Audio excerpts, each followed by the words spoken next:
大家好，我係陳浩然牙科醫生。今日我哋唔講牙，我哋講控制血糖。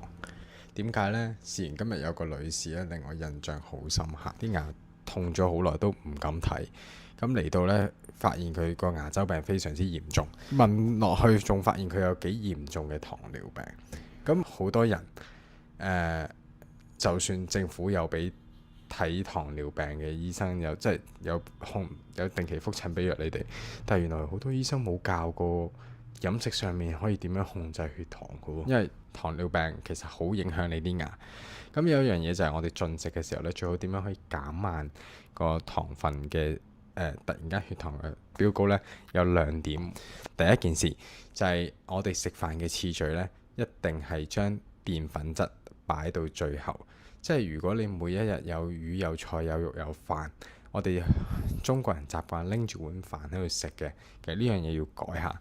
第一件事，食飯嘅時候先食蔬菜，食晒你嗰一餐。譬如你嗰一餐，你屋企阿媽煮咗雞、煮咗菜、有碗飯，你係要先食蔬菜，然後食蛋白質，食你嘅肉，最後食晒嗰啲嘢。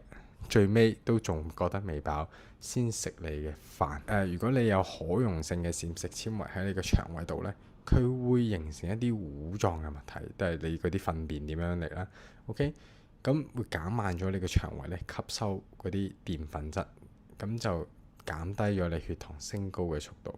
咁所以呢，你先食咗蔬菜，再食飯，咁你嗰啲血糖就唔會升得咁高。